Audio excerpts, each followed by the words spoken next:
Muy bien, queridos hermanos y amigos, es un gusto poderles saludar nuevamente aquí desde la sala de redacción de su programa de preguntas y respuestas. Tu pregunta es el tema. Y hoy quiero darle la bienvenida a la hermana Raquel Orce. Gracias. La hermana Raquel Orce es la directora del Departamento de Publicaciones de la Asociación General y está invitada para compartir con nosotros la presentación del día de hoy. Pero vamos a comenzar pidiendo la bendición de Dios en una oración.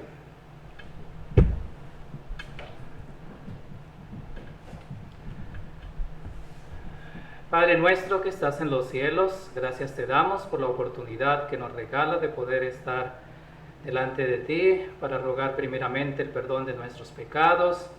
Te pedimos también tu bendición ahora en la presentación de tu palabra, especialmente de este tema tan importante que vamos a ver en el día de hoy. Bendice a la hermana Raquel, bendice también a cada uno de los que hoy están conectados.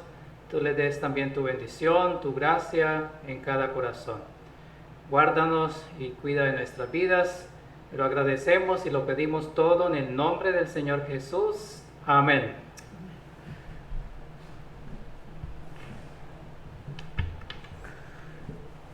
Muy bien, nuevamente, bienvenidos. Qué bueno tenerles otra vez en nuestro medio, en su programa de preguntas y respuestas. Y para hoy hemos anunciado un tema bastante interesante y es el tema de las 7 trompetas. Así de que las personas que estén interesadas también pueden escribirnos. Este tema ha sido en solicitud de algunas personas y querían que se diera también en el programa de preguntas y respuestas el tema de las 7 trompetas. Por eso estamos hoy haciendo la presentación. Pero si alguien desea también escribirnos al correo de info@sda1844.org, allí pueden colocar sus preguntas, sus sugerencias o algún tema en especial que ustedes quieren que tratemos. También pueden dejar sus comentarios o preguntas allí en el chat de Zoom o de Facebook. Pueden escribirnos a través de este medio. Hoy, como ya ha sido anunciado, el tema es acerca de las 7 trompetas.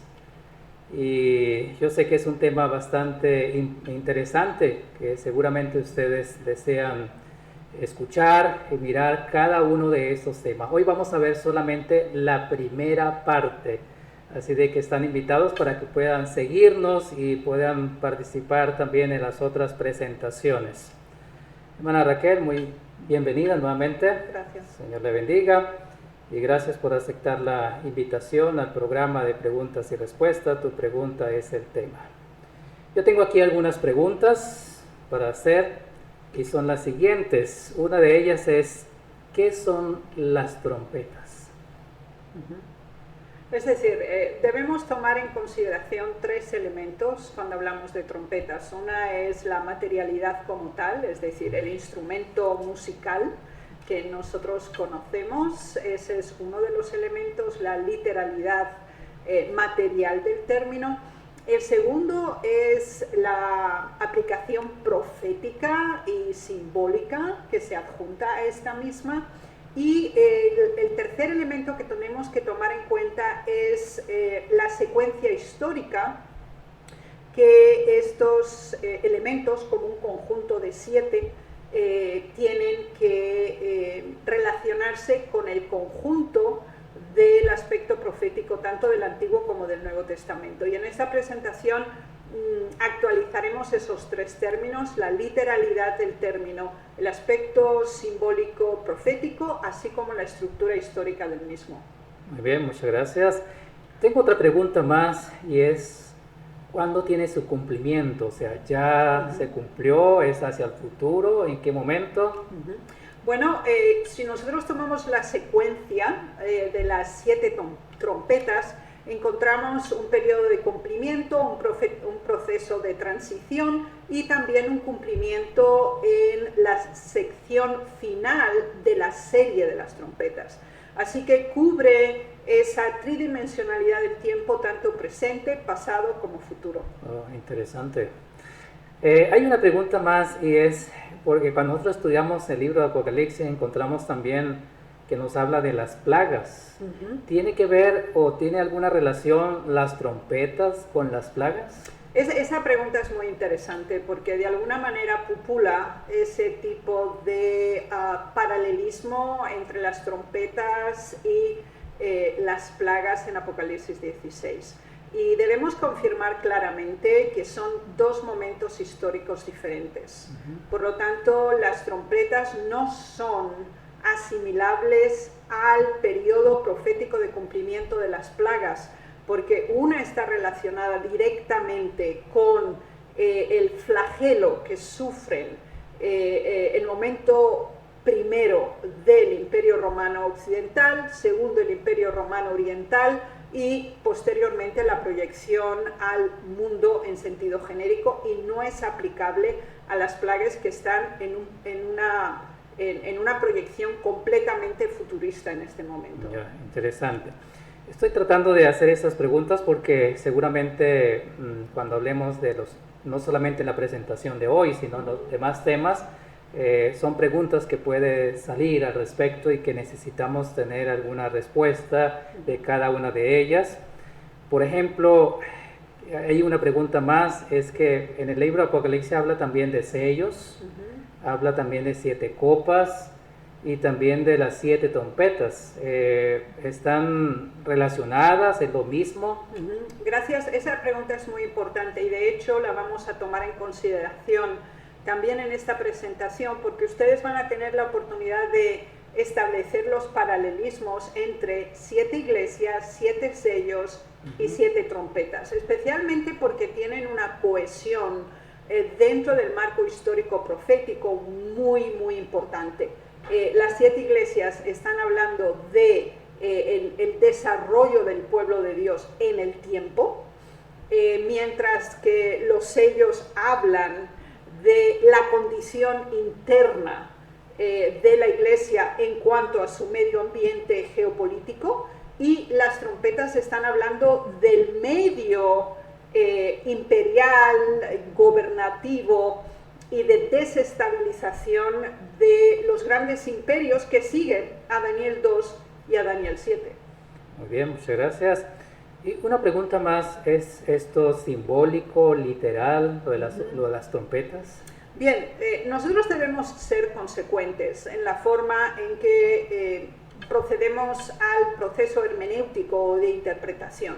Por lo tanto, el primero de los valores a considerar es que no puede ser aislado del resto del conjunto profético en el cual está envuelto.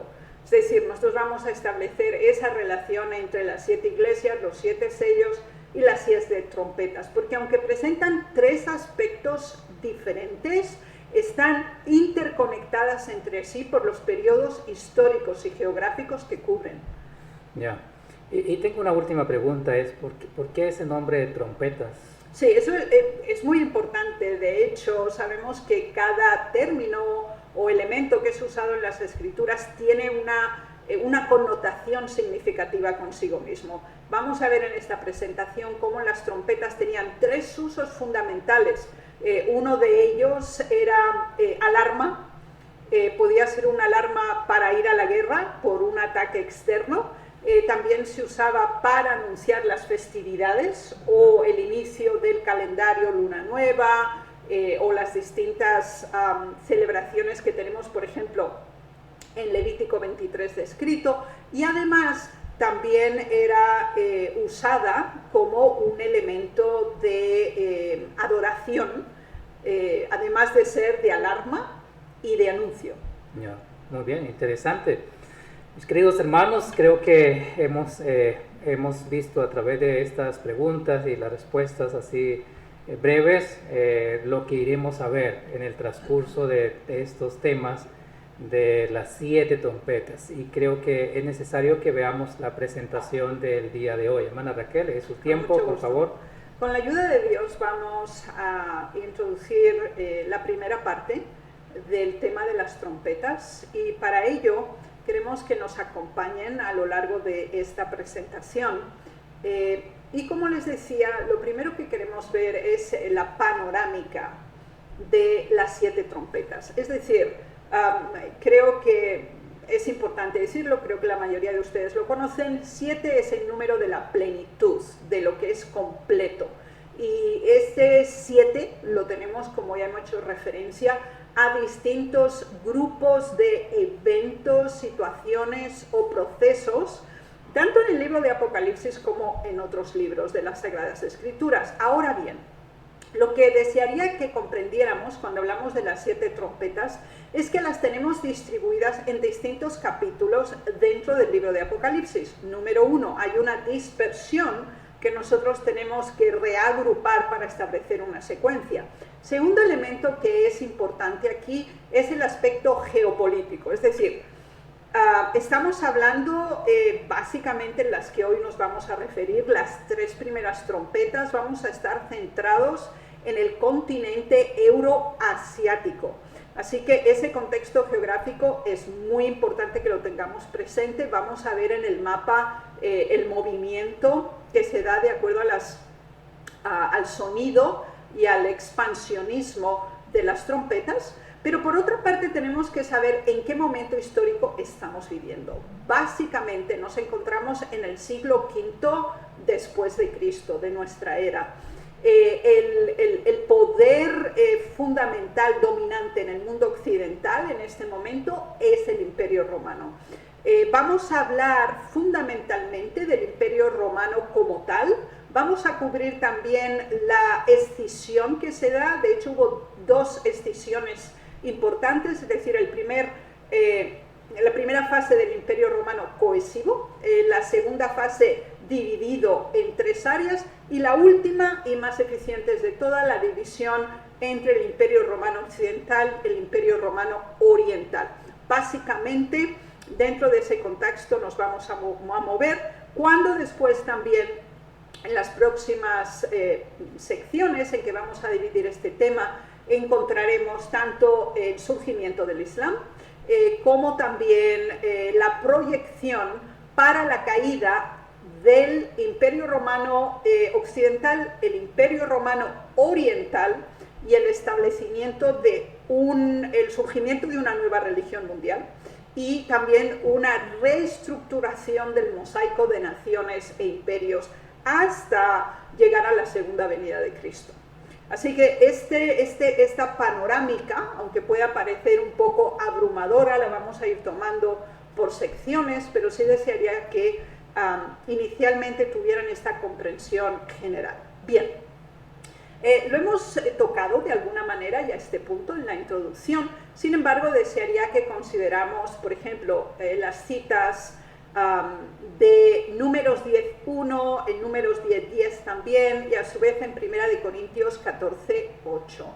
Aquí encontramos los elementos distintivos de las trompetas y la razón por la cual es usada como un elemento de anuncio, de convocación y de alarma. Es decir, estos 3 elementos en combinación los encontramos como un atributo específico de los sacerdotes, de la dirección espiritual del pueblo de Dios, que usaban las trompetas en esas 3 ocasiones. Es decir, una convocación para festividades religiosas, una alarma en función de un ataque externo o una desestabilización interior y al mismo tiempo como un anuncio genérico. Y el Nuevo Testamento retoma Números 10 con estos distintos atributos para analizar específicamente el hecho que el sonido, el tono de la trompeta debe ser certero, claro y específico. Y por esa misma razón hemos distribuido fundamentalmente en 3 grandes partes esta presentación, y esta misma y el tema en general.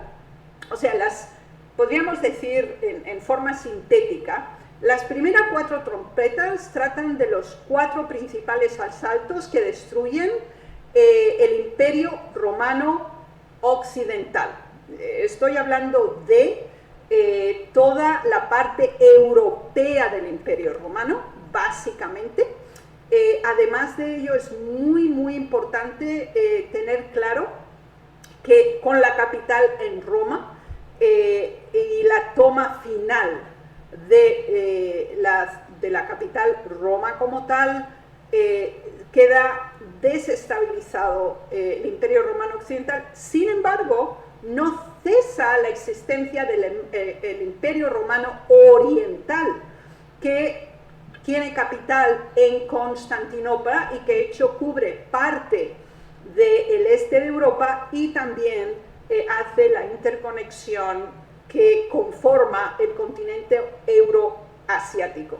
Así que estos elementos son importantes que los podamos identificar claramente, y desearía que en esta diapositiva ustedes puedan ver de nuevo esa triple separación. Como les decía, las 4 primeras tienen que ver con el sector occidental del Imperio Romano. Las otras 2 trompetas que siguen el derrocamiento de la Roma oriental, especialmente a través del Imperio Otomano. Y la 7ª trompeta, de hecho, es la destrucción final de todos los poderes terrenales en ocasión de la segunda venida de Cristo. Así que esa triple e interna división es muy importante que la entendamos para establecer la secuencia. Esto nos ayuda a comprender que otro tipo de interpretaciones que las coloquen en un futuro lejano o cercano, que establezcan un paralelo con las plagas o con otras señales de los tiempos contemporáneos, lamentablemente están desenfocadas, descontextualizadas y obviamente fuera del propósito genérico por el cual fueron dadas. Bien, pasemos a nuestra próxima diapositiva, que es muy importante en este caso, porque vamos a establecer una clara comparación entre las 7 iglesias, las 7 trompetas y los 7 sellos. Toda la explicación de este tema, o en una forma aunque sea más sintética, la pueden encontrar en el libro ¿Qué nos traerá el futuro?, escrito por el hermano Kozel. Y estos diagramas que les estoy mostrando aquí los tienen en ese libro y con mucho gusto pueden adquirirlo en nuestra librería digital en Amazon, y también obviamente pueden solicitar esta presentación si así lo desean. Bien, en breve queremos establecer la comparación entre estos puntos. Bien, tenemos las 7 iglesias que cubren el 2º y el 3er capítulo de Apocalipsis. Tenemos los 7 sellos que cubren el capítulo 6 y parte del capítulo 8, y los tenemos intrincadamente conectados con las 7 trompetas que también se inician en el capítulo 8, pero las encontramos dispersas también en distintos capítulos posteriores. Bien, fíjense que las 7 iglesias las tenemos enmarcadas de acuerdo al proceso de formación del pueblo de Dios desde la iglesia apostólica, y aquí únicamente he establecido el momento hasta la iglesia de Tiatira, porque cuando nosotros vamos a hablar de las 3 primeras trompetas, como ustedes ven en la gráfica central, que serían los godos, los vándalos y los hunos, está precisamente enmarcado en el periodo entre Pérgamo y Tiatira. Justamente en ese periodo es que nosotros estamos enmarcando las 3 primeras trompetas. Y no es por casualidad, es decir, simplemente es el contexto histórico cronológico dentro de la perspectiva profética e interpretativa de esas mismas declaraciones. Pero cuando nosotros nos vamos a los 7 sellos, y les ruego que miren la gráfica que también tienen aquí presentes, estamos cubriendo un periodo de tiempo que corresponde al caballo negro y al caballo amarillo. Así que si estamos entre Pérgamo y Tiatira, nos encontramos entre la primera y la tercera trompeta, estamos también entre el tercer y el cuarto sello. Y fíjense que esto es importante porque si las 7 iglesias nos hablan del proceso de desarrollo del pueblo de Dios con sus respectivas apostasías y formación a través del remanente de los fieles de un periodo a otro, los 7 sellos nos hablan de esa condición interna, sobre todo a nivel doctrinal, y las 7 trompetas nos hablan del medio ambiente geopolítico, donde Pérgamo, Tiatira y el tercer y el cuarto sello están enmarcados con la primera y la tercera, desde la primera hasta la tercera trompeta. Y no olviden en ningún momento que justo en este estamos hablando de Daniel 2 y estamos hablando inmediatamente de la última sección de la estatua, que es precisamente el fin del imperio romano, descrito por las dos piernas, el imperio romano occidental y el imperio romano oriental, y la desfragmentación que se produce, el mosaico de naciones que surgen como resultado de las invasiones bárbaras, que como tal llevan a la completa desintegración, primero del imperio romano occidental, segundo del imperio romano oriental, pero que al mismo tiempo promueven el surgimiento de la Roma espiritual en contraste con la Roma política o religiosa. Así que yo les ruego que tengan todos esos elementos en mente. A causa del tiempo no podemos detallar cada uno, pero sí desearía que esa perspectiva esté en sus mentes. Bien, nos vamos nosotros ahora a las trompetas directamente, ya que tenemos esta primera básica presentación comparativa. Bien, cuando estamos en Apocalipsis capítulo 8, el versículo 6 nos dice: los 7 ángeles que tenían las 7 trompetas se aparejaron para tocar. Sabemos que los ángeles literalmente significa mensajeros. Son enviados para que suene la trompeta. Y recuerden los 3 elementos que se asocian con sonar la trompeta. Primero, convocación religiosa. Es una alarma. Y también, además, guerras. Todos esos 3 elementos en combinación los encontramos aquí. De hecho, van a ocupar todo el capítulo 8, el 9 y parte de los siguientes. Y esta cita que ven aquí, todas las citas que vean, están tomadas de Uriah Smith, del comentario del segundo volumen de Apocalipsis, porque es el documento oficial que usamos como referencia histórica, que lo confirman inclusive los eventos contemporáneos presentes y también los descubrimientos tanto arqueológicos como históricos al respecto. Así que ya tenemos el anuncio, el aparejarse para tocar uno tras otro, y eso es muy importante que lo entendamos. La secuencia implica el modo por medio del cual uno se sucede tras otro. Y si nosotros los descontextualizamos, estamos violentando en una forma totalmente fraudulenta el propósito por el cual han sido presentados, en una forma secuencial, progresiva y creciente. Así que siguen, reconectan. Si nosotros terminábamos en Daniel 2 y 7 con este aspecto de la imagen o de las bestias, aquí es el momento en que nosotros volvemos a retomar qué ocurre con ese imperio romano que ahora está desfragmentado. Justo capítulo 8, capítulo 9, parte del 10 y del 11. Así que nos vamos a ceñir, como habíamos dicho, al imperio romano occidental. Bien, el versículo 7 nos dice: y el primer ángel toca la trompeta, y fue hecho granizo y fuego mezclado con sangre, y fueron arrojados a la tierra, y la tercera parte de los árboles fue quemada, y quemóse toda la hierba verde.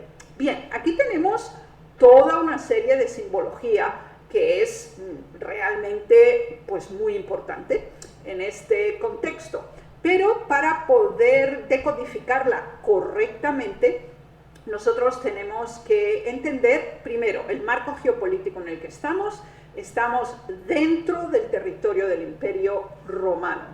Ahora, ¿cuáles son los elementos que generan este tipo de destrucción masiva por medio de varios elementos que nos impresionan? Por ejemplo, el granizo, el fuego, la sangre, y además se nos habla que la tercera parte de los árboles fue quemada y quemóse toda la hierba verde. O sea, es un proceso de catástrofes naturales, da la impresión, y al mismo tiempo de devastación y de destrucción. Bien, cuando nosotros buscamos esta acomodación simbólica a su decodificación, siguiendo el contexto en el que estamos enmarcados del Imperio Romano Occidental, nos encontramos con algo muy importante. Y es que el primer ataque frontal que cruza el Danubio, recordemos que el Imperio Romano tiene varias áreas fronterizas. Es decir, el Imperio Romano decidió en un momento dado cesar el expansionismo. Es decir, una de las razones fundamentales por las cuales también el Imperio Romano empezó su declive fue la extensión territorial. Es decir, era casi una imposibilidad mantener legiones para proteger todas las áreas fronterizas. Entonces tenemos la gran frontera en las Islas Británicas con el muro de Adrián, después tenemos toda la frontera del Rin y del Danubio en el centro de Europa, y básicamente fuera de esas áreas fronterizas se encontraban todos los así llamados pueblos o tribus bárbaras. Bien, ¿qué consideramos por tribus bárbaras? Bien, ese nombre genéricamente fue dado por los griegos. Es decir, los griegos consideraban bárbaros a todos los que no hablaran griego. Es decir, balbuceaban, no hablaban griego, por lo tanto eran primitivos, no eran civilizados, eran inferiores y vivían en condiciones pésimas, de acuerdo al concepto griego de una sociedad urbana, de una sociedad civilizada, de acuerdo a sus términos. Por lo tanto, los romanos retoman ese concepto y todos aquellos que no se encuentran bajo la administración, bajo el sistema urbano, bajo el sistema de civilización romana, todos son bárbaros. Es decir, no están dentro del imperio, no gozan de su protección, no de los beneficios, no cuentan con la infraestructura, viven en los bosques, básicamente son nómadas, de acuerdo a ellos prácticamente incivilizados y no son dignos de mención. Por lo tanto, están fuera de estas fronteras naturales que usa el Imperio Romano, como es el Danubio y el Rin. Bien, en esos territorios es donde hay una presión demográfica significativa. Ocurre algo muy importante en este periodo de tiempo en el que estamos, y es precisamente una extensa oleada de un invierno crudo y extenso en la zona escandinava y en la zona noreste de Europa, lo cual lleva a un nivel de migración superior de población, y eso está probado históricamente, que obviamente presiona la frontera del Danubio y la frontera del Rin. Es muy interesante que tenemos pruebas de cómo solicitan a los emperadores tribus godas en general, procedentes del noreste de Europa, poder penetrar por el Danubio. Es decir, ellos solo querían sobrevivir, ellos querían que les dieran algún pedazo de tierra para poder, juntamente con sus familias, asentarse y poder sobrevivir. Bien, la entrada para cruzar el Danubio es denegada. Los godos en la frontera con el Danubio, que prácticamente sería hoy parte de Rumanía con Bulgaria, se heló por ese invierno crudo, y los godos decidieron penetrar cruzando el río en seco, obviamente cruzando el hielo. Pues esto produjo obviamente pues una confrontación militar significativa. Los godos desean ser parte del Imperio Romano, desean asentarse después de un gran genocidio por parte de los romanos y de una humillación sistemática a la población goda, le ceden parte de los territorios ya dentro del territorio romano con dos condiciones significativas. Una, todos los jóvenes deben ser inscritos dentro del ejército romano. Es decir, ellos necesitan proteger las fronteras. La población romana no es suficiente para cubrir todo el extenso territorio romano. Los godos, obviamente, aceptan y llegan así a conformar parte del ejército romano en el Danubio. Ahora, eran considerados segunda categoría. Eran despreciados, humillados y sistemáticamente marginados en las condecoraciones, en formar parte del grupo oficial y de capacidad decisiva en el ejército. Esto produce una acumulación de menosprecio que lleva a un acto de rebelión significativa. Los godos se levantan contra los romanos, pero ahora no vienen como un grupo de migrantes suplicantes que les dejen pasar al territorio. Conocen la estrategia militar romana, punto 1. 2. Son ya oficiales y soldados profesionales dentro del ejército romano. 3. Están incluidos en el proceso cultural y asimilativo del Imperio Romano. Por lo tanto, saben, 1. Todas las rutas de acceso dentro de la infraestructura de vías terrestres para mover las legiones. 2. Tienen un poder militar por sí mismos. Y ese es el momento en el cual tenemos este primer levantamiento militar, no percibido por los romanos inicialmente. O sea, fue un ataque por sorpresa muy importante. Y por eso tenemos aquí presente el aspecto de la frialdad que se da, que promueve este levantamiento por medio del granizo, pero al mismo tiempo tenemos el fuego, es decir, los godos usan quemar las tierras, avanzar con destrucción sistemática, con el fin de no dejar nada tras sí para no ser atacados en la retaguardia y avanzar en una forma sistemática. Ellos combinan dos elementos que los romanos no habían previsto. 1, su propio orgullo herido y humillado por varios años por parte del Imperio Romano. 2, ellos nunca dejaron de sentirse godos. Nunca pensaron llegar a ser romanos porque tampoco se lo permitieron y siempre le dejaron claro, ellos son bárbaros, ellos son de segunda categoría, nunca pueden ser ciudadanos al mismo nivel que los romanos.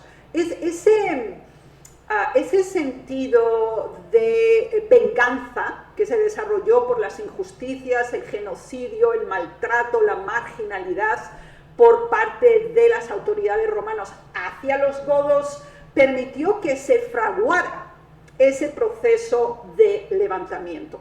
El hecho que Alarico era un general altamente reconocido por sus actos de valentía, por sus estrategias innovadoras y por el gran coraje que demostraron todos los soldados godos, le había llevado a conformar un equipo altamente cohesivo y especialmente unido, porque ellos eran solo godos. Así que ellos tenían claro, llegará nuestro momento, y ese momento llegó. ¿Cuándo?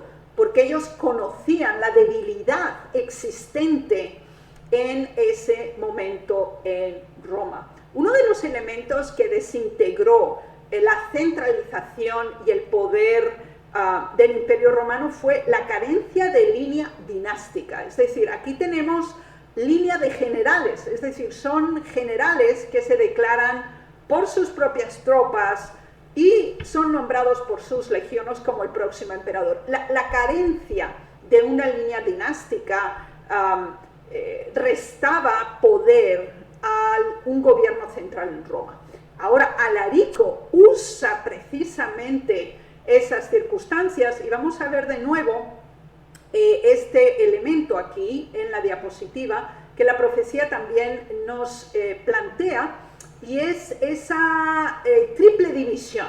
Y uno dice, bueno, ¿qué es eso de y la tercera parte de los árboles fue quemada y quemóse toda la hierba verde? Fíjense que es muy interesante que justo en ese momento también el Imperio Romano es dividido en tres partes por uno de los descendientes de Constantino, y deciden establecer esa tetrarquía con el fin de poder defender, representar y supervisar mucho mejor el Imperio Romano. Permítanme establecerlo en perspectiva. Ustedes pueden ver en este mapa algo muy importante en estas circunstancias. Es decir, todo el fondo blanco es el territorio del Imperio Romano como tal.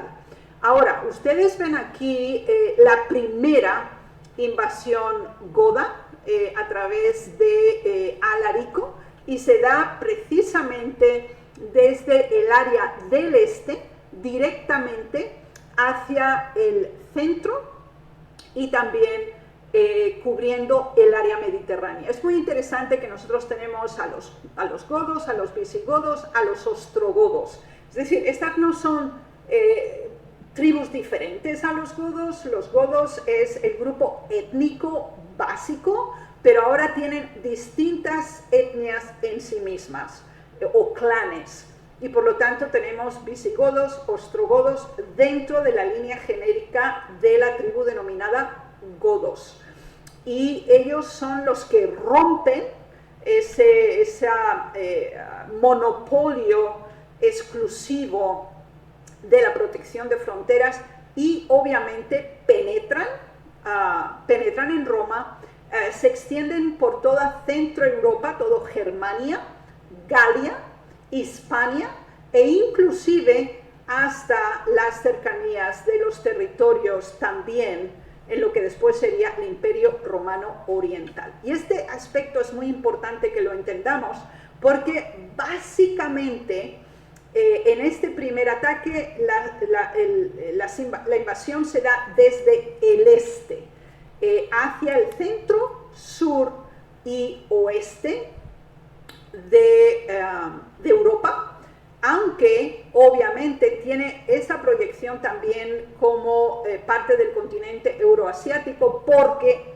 tiene también un efecto sobre Constantinopla y los territorios localizados en el continente asiático. Recordemos que Europa no es un continente por sí mismo, es una península del continente asiático, por eso lo llamamos territorio euroasiático.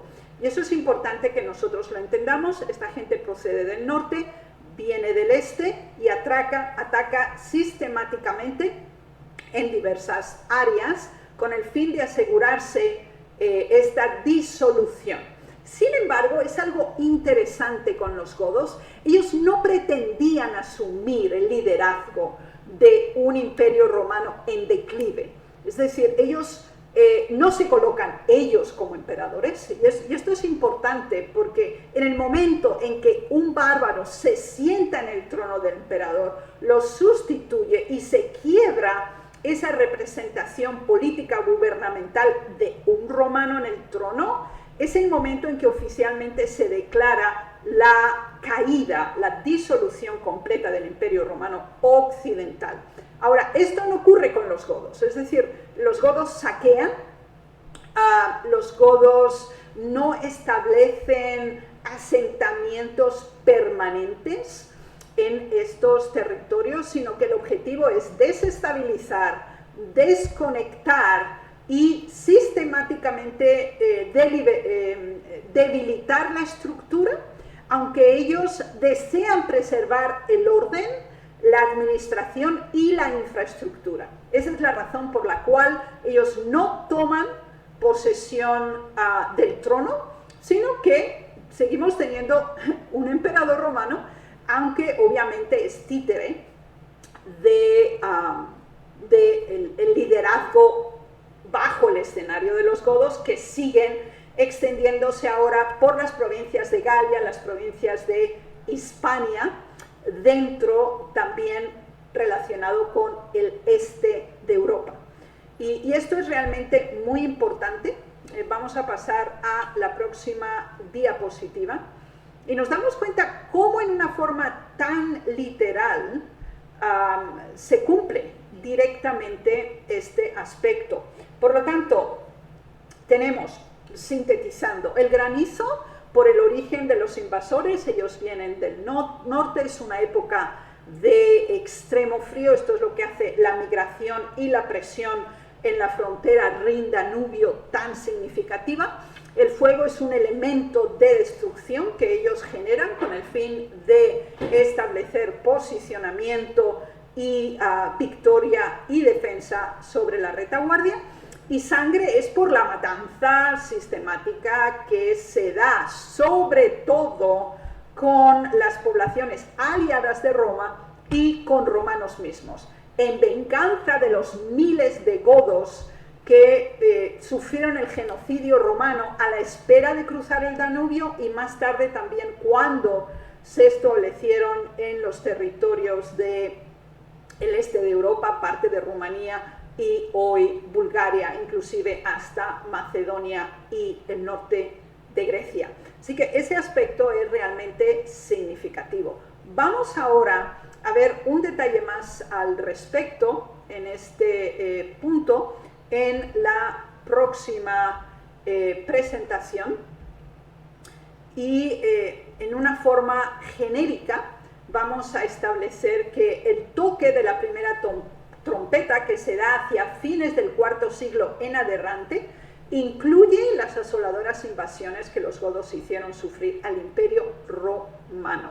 Y esto es muy, muy importante por el hecho que si va acompañada el inicio del movimiento de ola migratoria de los godos con la oleada de frío establecida en el norte que los lleva a moverse hacia el centro y el sur, va acompañada posteriormente por una época de sequía sin precedentes.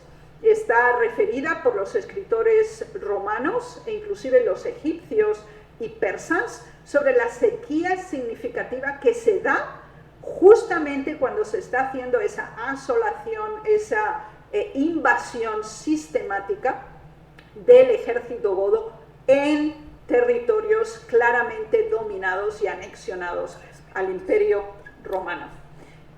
Y en ese sentido encontramos esa descripción que tenemos aquí acerca de los árboles quemados, destruidos, y en un estado de aridez y de infertilidad de los suelos. Permítanme de nuevo, muy brevemente, pasar de nuevo a la diapositiva para que podamos comprender cómo esa época de extremo frío es cuando se inicia el movimiento godo de migración, y ese periodo de extremo calor cuando también se dan las invasiones más exitosas. Por favor, vayamos de nuevo al texto directo, porque ellos obviamente se introducen todo el territorio del Ática, o sea, llegaron hasta el sur de Grecia, cubren Corinto, Argos, Esparta. Durante esa estación de tanto calor se secaron los lechos de los ríos. Eso permitió una invasión del occidente todavía mayor, y de hecho el poeta Claudiano, como les decía, lamentaba la sequedad y la aridez que se estaba dando en ese momento, recordando para nosotros muy bien la declaración bíblica acerca de la tercera parte de los árboles fue quemada, y era esa sección correspondiente precisamente a esa área distribuida por el emperador entre sus tres hijos. Especialmente, recordemos, proceden del Báltico, se extienden hacia el Danubio, invaden el Rin, llegan hasta las Galias y se establecen inclusive en la que después sería la provincia que sería Hispania, y después llegaría a ser un reino visigodo. Entonces, hasta aquí tendríamos la primera trompeta. Ya, muchas gracias, hermana Raquel. Creo que es un asunto bastante interesante su explicación, porque hemos visto la parte histórica, geográfica y también profética, ¿no? En la dimensión de la presentación, de introducción y el inicio de la primera trompeta, ¿no? Y el cumplimiento de esa palabra que decía que se secó los árboles y también la hierba. O sea, tiene un sentido literal y también simbólico, ¿sí? Sí, e histórico, porque nos permite probar inclusive por el análisis de los árboles, que coincide exactamente con ese periodo, la descripción que se da proféticamente. Yeah, amén. Interesante. Yo creo que ustedes están muy interesados en seguir escuchando este tema y mirar qué pasó con la segunda trompeta, la tercera trompeta, dónde estuvo su cumplimiento y los acontecimientos que tuvieron que ver en cada una de ellas. Así de que les agradecemos. Lastimosamente el tiempo se ha ido. Y queremos invitarles desde ya para la próxima semana. La hermana Raquel va a estar nuevamente con nosotros. Gracias. Para dar la continuación, porque hoy solamente hemos visto la introducción y también la primera trompeta. Así de que están invitados para la próxima semana, el día martes a la misma hora, y puedan también ustedes continuar viendo este tema tan interesante de las 7 trompetas. Vamos a hacer una oración para terminar la presentación de hoy. Hermana Raquel, por favor. Gracias.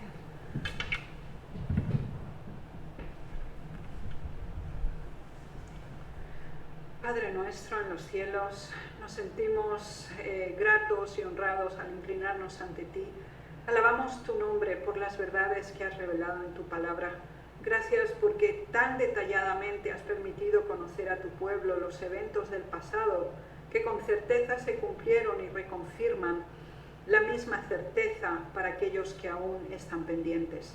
Gracias, Señor, por la verdad, por el privilegio de conocerla, y ayúdanos, Señor, a confirmar nuestra fe y fortalecernos en las maravillosas verdades que nos has confiado. En el nombre de Jesús. Amén. Amén.